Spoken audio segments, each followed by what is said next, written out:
afternoon, students. How are you? Welcome all of you to our online class.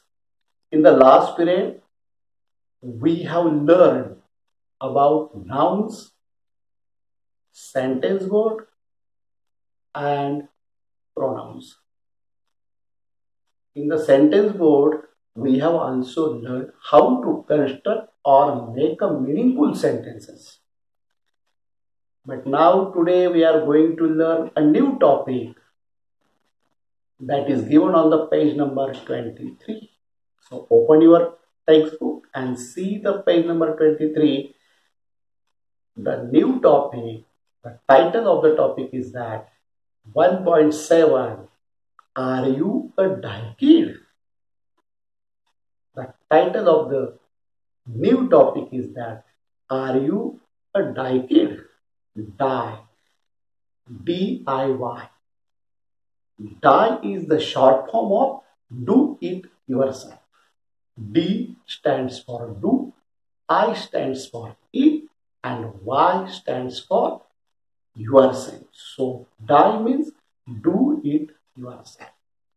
विद्यार्थी मित्रों, याचा अर्थ असा आहे की ज्यावेळेला तुम्ही बालवयात होता, लहान होता, तेव्हा तुमची कामं तुमचे आई वडील किंवा घरातील इतर जी वयस्क मंडळी होती ती करून देत होती. परंतु आता तुम्ही आता 6वीत आलात, 11 वर्षे झालात, 12 वर्षे झालात, तेव्हा तुमची स्वतःची कामं तुम्हाला स्वतः करता येतात की नाही हेच आपण या नवीन टॉपिक मध्ये शिकणार आहोत. So open your textbook and see the page number 23. That is a new topic. Name is that, or title is that 1.7, Are You a Die Kid? So dear students, I am going to read first, so listen it carefully. On the page number 23, there is a 1.7, Are You a Die Kid? So listen. When you were very young, your parents or other grown-ups did everything for you. They fed you, washed you, dressed you, and took you around. But things must have changed since then. Now that you are nearly 11 years old, you must have learned to do many things all by yourself. Now you are a do it yourself means die kid, right? Here is a list of some things an 11-year-old child should be able to do. And never mind if you can't do some of these things as yet, there is a whole year for you to learn these things. You will enjoy them. So let's begin our count. विद्यार्थी मित्रो, आपण जो आता paragraph वाचला त्या पॅरेग्राफमध्ये काही नवीन शब्द आलेले आहेत आणि काही शब्द हे तुम्ही अभ्यासलेले आहेत. तर जे अभ्यासलेले शब्द आहेत त्यांची आपल्याला या निमित्ताने उजळणी करायची आहे. त्या नवीन शब्द आहेत ते आपल्याला आपल्या वहीमध्ये लिहून घ्यायचे. तर नवीन आलेले शब्द आणि अभ्यासलेले शब्द या शब्दांची यादी आता आपण करणार आहोत. तर you write down all of them in your notebook neatly. परंतु विद्यार्थी मित्रो, काही शब्दांची ओळख आपण चित्राद्वारे सुद्धा करून घेणार आहोत. So let's see the first words and its picture. Parents, आई वडील. टू फीड, भरवणे किंवा जेवू घालणे, खाऊ घालणे. To walk, to dress,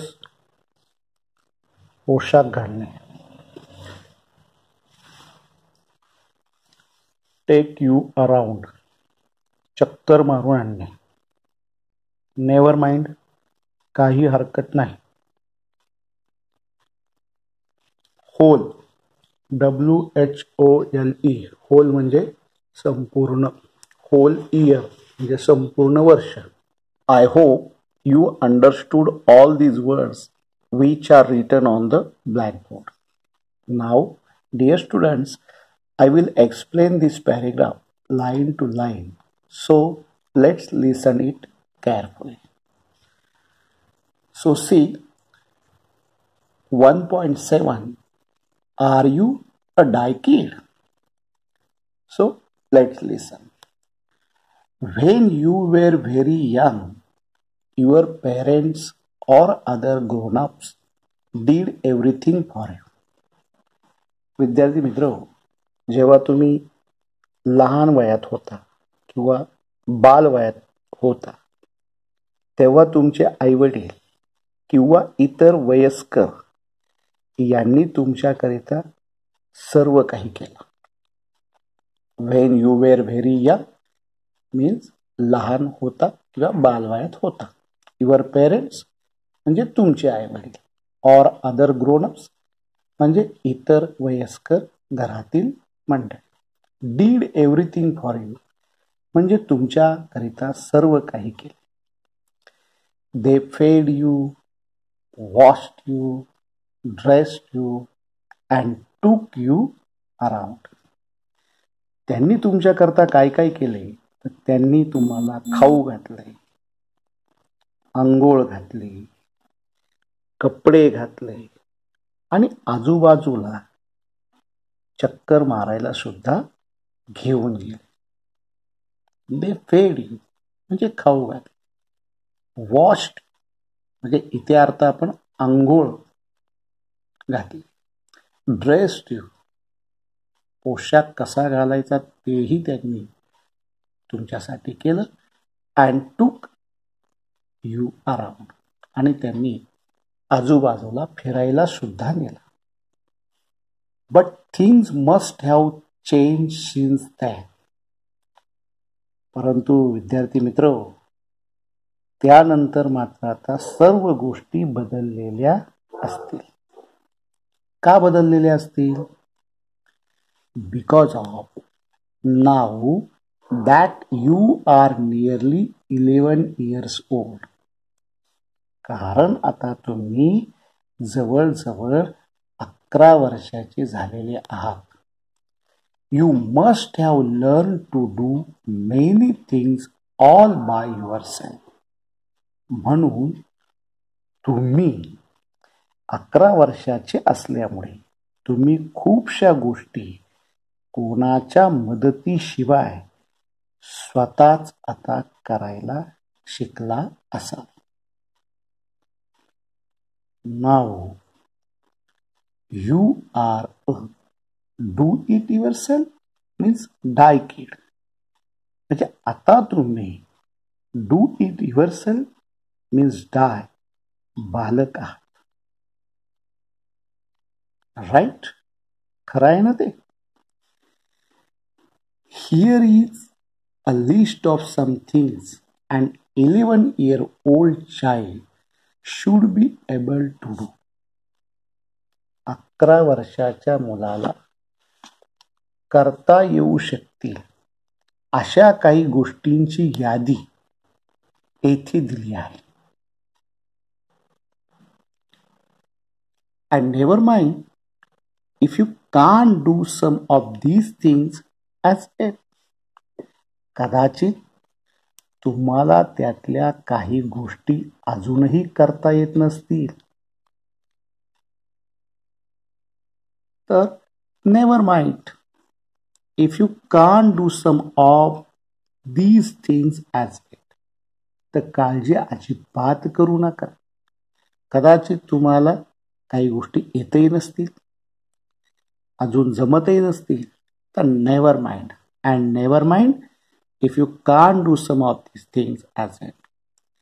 There is a whole year for you to learn these things. तर ह्या गोष्टी शिकण्याकरिता तुम्हाला तुमच्या पुढे संपूर्ण 1 वर्ष आहे. You will enjoy them. So let's begin our काम.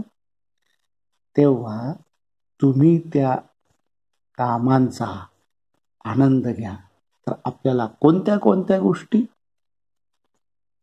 आपण स्वतः करायला पाहिजे. So let's begin our count. Now come to the first point. The first point is that, can you take care of your personal hygiene? Dear students, what is mean by personal hygiene? Personal hygiene means वैयक्तिक स्वच्छता किंवा स्वतःचं आरोग्य. Can you take care of your personal hygiene? Means तुम्ही तुमच्या वैयक्तिक किंवा स्वतःच्या आरोग्याची काळजी घेता का? If you take care of your personal hygiene, it's a very good.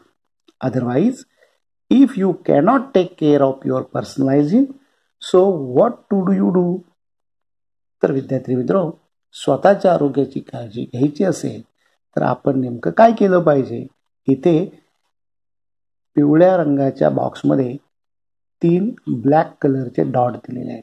तो प्रत्येक डॉट आपल्याला वैयक्तिक आरोग्याची काळजी कशी घ्यायची याबद्दल आपल्याला सांगत आहे. So the first dot, I trim my nails regularly. Do you? मी माझी नखे नियमितपणे कापतो. ट्रिम माय नेल्स म्हणजे नखे कापणे. मी माझी नखे नियमितपणे कापतो. तुम्ही ते कापता का? Do you? I take a wash on my own. मी माझी आंघोळ स्वतः करतो. Means I take a wash on my own. मी माझे अंग स्वतः धुतो. अ प्रॉपर वॉश म्हणजे अगदी परिपूर्ण स्नान. I remember to wash behind my ears, under arms, elbows, knees etcetera. अगदी मी आठवणीत ठेवतो. To wash behind my ears, माझ्या कानांमागे, अंडर आर्म्स काखेमध्ये, एल्बोज, नीज, एल्बोज म्हणजे कोपर, ढोपर इत्यादी धुवून स्वच्छ ठेवण्याची आठवण ठेवतो. Do you? तुम्ही तसे करता का? And I use enough water. आणि हो, मी पुरेसं पाणी वापरतो. Not more, not less. अगदी अधिक सुद्धा नाही आणि कमी सुद्धा नाही. Enough water means what? पुरेसं पाणी. Now come to the third point. I can oil and comb my hair on my own. Comb म्हणजे काय? केस विंचरणे. Comb my hair means what? केस विंचरणे. ऑइल, तेल लावणे. मी माझ्या केसांना तेल लावून ते स्वतः विंचरू शकतो. And I can wash and dry my hair on my own. आणि मी माझे केस स्वतः धुतो आणि सुकवू सुद्धा शकतो. तर पर्सनल हायजीन, ज्याला आपण वैयक्तिक आरोग्याची काळजी घ्यायची असेल तर आपण ह्या सगळ्या गोष्टी किंवा आपल्याला ही कामं छोट्या छोट्या बाबी आपल्याला करता आल्या पाहिजे. इथे पहा बिटू आणि पॅडी. तो पॅडी त्या बिटूला काय म्हणतोय? I know you can do it too, but do you do it? But do you do it or do you still depend on your mother? का अजूनही तू तुझ्या आईवरच सगळं काही अवलंबून राहतो? असं पॅडी त्या बिटूला विचारतो आहे. Now dear students, come to the next point. The next point is that, do you take care of your clothes? तुम्ही तुमच्या कपड्यांची काळजी योग्य प्रकारे घेता का? I read first. I can even wash my clothes Wien necessary. I wash my undergarments every day. Next point. I don't stack up use and soil clothes. I put them in the washing bucket on time. I brush or scrub the soiled parts with soap before I add them to the washing pile. Next point. I can hang the clothes neatly without creases to dry on the clothes line. And the last one is, I can fold all clothes neatly. विद्यार्थी मित्र, या next पॉईंटमध्ये काही difficult words आहेत, नवीन शब्द आहेत, ते प्रथमतः आपण पाहूयात. नेसेसरी, गरजेच्या वेळेला. The next one is undergarments. Undergarments means what? अंतर्वस्त्रे. स्टॅकअप, जमा करून ठेवणे. सॉइल्ड क्लोजेस म्हणजे मळालेले कपडे. वॉशिंग बकेट, धुण्याची बादली. ब्रश और स्क्रब, घासून साबणाने किंवा ब्रश करून स्वच्छ करणे, घासणे. ब्रश और स्क्रब, घासणे. सॉइल पार्ट्स, मळालेला भाग. वॉशिंग पाईल. वॉशिंग पाईल म्हणजे धुण्याच्या कपड्यांचा ढीग, त्याला आपण काय म्हणतो? वॉशिंग पाईल. टू हँग म्हणजे टांगणे किंवा लटकविणे. विदाउट क्रिसेस, चुन्या न पाडता. क्लोजेस लाईन, कपडे वाळत घालण्याची दोरी. Clothes line. And the last one is fold. Fold म्हणजे घडी करणे. नीटली, नीट, नेटक्या पद्धतीने. नीटली मीन्स काय? नीटपणे. नाव C. I can even wash my own clothes when necessary. आवश्यक तेव्हा मी माझे स्वतःचे कपडे सुद्धा धुवू शकतो. I wash my undergarments every day. मी माझी अंतर्वस्त्रे दर दिवशी धुतो.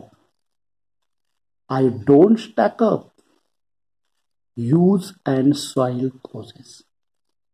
मी माझे वापरलेले किंवा मळालेले कपडे जमा करून ठेवीत नाही. I put them in the washing bucket on time. मी ते धुण्याच्या बादलीत वेळेवरती ठेवतो. On time means what? वेळेवर. I brush or scrub the soiled parts with soap before I add them to the washing pile. धुण्याच्या कपड्यांच्या ढिगात टाकण्यापूर्वी मी कपड्यांचे मळालेले भाग ब्रश किंवा साबणाने घासून स्वच्छ करतो. I can hang the clothes neatly without creases to dry on the clothes line. म्हणजे मी कपडे वाळत घालण्याच्या दोरीवर अगदी कपडे नीटनेटके म्हणजे चुन्या न पाडता सुकण्याकरिता टांगू शकतो. And the last one is I can fold all clothes neatly. म्हणजे मी कपड्यांच्या नीटनेटक्या घड्या घालू शकतो. In this way, I take care of my clothes. आणि विद्यार्थी मित्रो, अगदी डाव्या हाताला ती तारा आहे. ताराच्या हातामध्ये घड्या घातलेले कपडे आहेत आणि ती म्हणते कुक्कूला, you too can do all this. Have you tried? So dear students, we have studied here 2 points. One is related to how to take care of your personal hygiene, and second one is related to how to take care of your clothes. So move on page number 24. There are some points. So let's study one by one. The first one is, can you swim? विद्यार्थी मित्रों, आतापर्यंत इथे आपण 2 points अभ्यासले. पहिला point होता तो personal hygiene या संदर्भातला होता आणि दुसरा तुमच्या कपड्यांच्या संदर्भातला होता. तर तुम्ही तुमची वैयक्तिक स्वच्छता कशी राखाल आणि दुसरा तुम्ही तुमची कपड्यांची काळजी कशी घ्याल. तर पान नंबर 24 वर अजूनही काही पॉइंट्स आहेत, तर आपण ते एक एक करून अभ्यासूया. तर त्यातला पहिला पॉइंट्स आहे, can you swim. Can you swim म्हणजे तुम्ही पोहू शकता का. The first point, I can swim in a swimming पूल.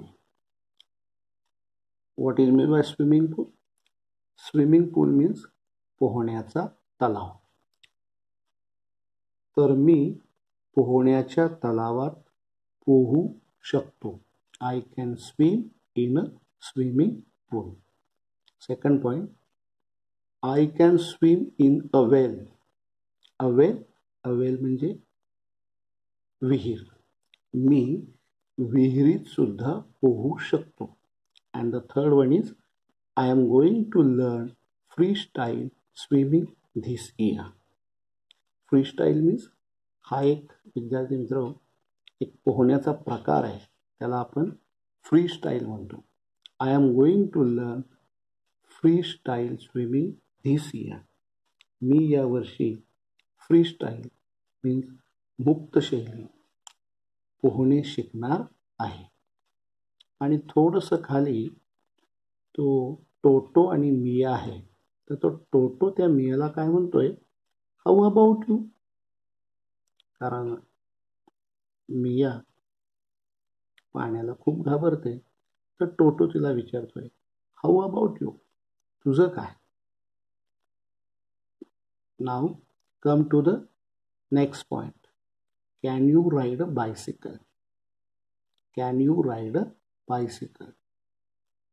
तुम्ही सायकल चालवू शकता का. The first point, I learn to ride a bicycle when I was 8 years old. मी 8 वर्षाचा असताना सायकल चालवायला शिकलो. Second point, I am learning to ride a bigger bicycle. Second point काय सांगतोय, I am learning to ride a bigger bicycle. To ride चालवणे, मी अधिक मोठी सायकल चालवायला शिकत आहे. And third one means last, I am going to learn it in the vacation. आणि मी जर शिकत नसेल किंवा मला सायकल चालवता येत नसेल, तर मी ती सुट्टीच्या दिवसात सायकल चालवायला शिकणार आहे. Means I am going to learn it in the vacation. Vacation means हो, सुट्टी. तर खाली पॅडीचं चित्र दिलं आहे आणि पॅडी काय म्हणतोय, I can ride my bicycle without the balancing wheels. म्हणजे मी माझी सायकल तोल सावरण्याकरता जे चाकं लावलेले असतात त्याला बॅलन्सिंग व्हील्स म्हणतात. तर तो पॅडी म्हणतोय, I can ride my bicycle without the balancing wheels. Now come to the next point. The next point is, you should care for at least one plant. म्हणजे तुम्ही निदान एक रोपट्याची काळजी घेतली पाहिजे. इथे ताराचं चित्र दिलेलं. तारा काय म्हणते, my aunt gave me this little plant. माझ्या काकीने हे छोटे रोपटे मला दिले आहे. I water it every day. मी त्याला दर दिवशी पाणी घालते. I loosen the soil around its roots from time to time. Loosen the soil म्हणजे माती सैल करणे. अराउंड इट्स रूट्स म्हणजे मुळाभोवतालचे. फ्रॉम टाईम टू टाईम वेळोवेळी. मी वेळोवेळी त्याच्या मुळाभोवतालची माती सेल करते. The last one is I add a little compost to it every 2 to 3 months. मी प्रत्येक 2 ते 3 महिन्यांनी त्याला थोडंसं खत घालते. Compost means what? Khat in Marathi.